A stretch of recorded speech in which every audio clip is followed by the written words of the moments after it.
Hey, what's up everyone, it's Phil Meyer. Let's talk about Red Mage on controller one more time. Probably. At least until the game's next major expansion. So a couple months ago, I published a video covering my Red Mage controller layout. If you haven't seen that video yet, go check it out first and then come back to this one. There's a link in the video description.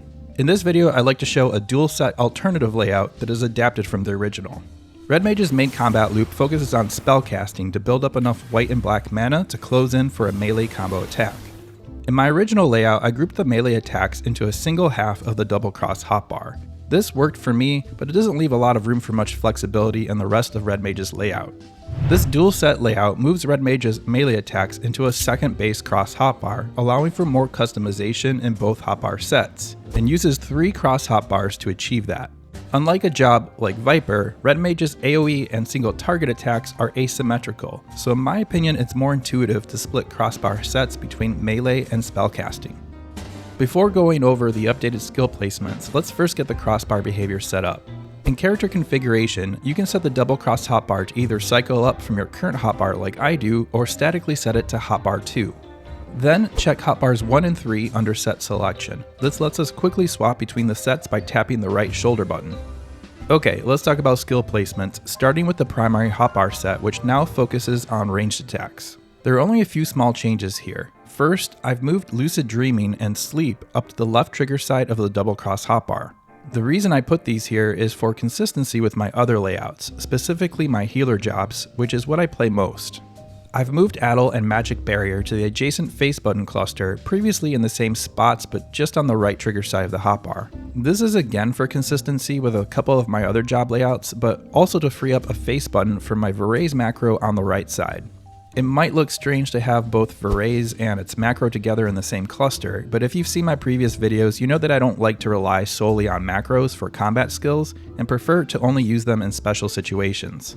Having the Veraze macro on a face button lets me more easily spam the macro while under the effect of dual cast or swift cast. You can see that without the melee attacks in this crossbar set, there's more flexibility for you to customize and move those skill placements where you'd like them, specifically on the double cross hotbar. Alright, let's now talk about the second base hotbar, now dedicated to melee attacks. Similar to the primary hotbar set, the AoE melee attacks are on the left side of the hotbar, and the single target attacks are mostly on the right. All of the combos can now be performed with just the face button, which maximizes movement agility when making the attacks. The idea is that when you're ready to close in for Red Mage's melee combo, you can tap the right shoulder button to switch hotbars, then close in with Core while activating Magnification. You can stay entirely on the left trigger side for the AoE combo, or focus on the right trigger side for single target attacks. For the single target combo, I do switch to the left trigger side in order to activate engagement and displacement. If this would feel too busy for you, however, you could opt to duplicate engagement and displacement on the right trigger side's D-pad instead. When I'm done with the melee combo, I can tap the right shoulder button to switch back to spellcasting. So something to consider if you do decide to configure your layout this way is that you may want to add a standard hotbar to your HUD just to track the cooldowns for those melee attacks. At the very least, I'd recommend adding Core to a hotbar like this, so you can see at a glance if Red Mage's gap closer is ready to be activated. So those were the main changes I'd recommend if you prefer to use a dual set layout for Red Mage. I hope it gave you ideas that help you land on a layout that works best for you. Thanks for watching the video. The next layout I'll be publishing will be for Sage, and I hope you tune in for that.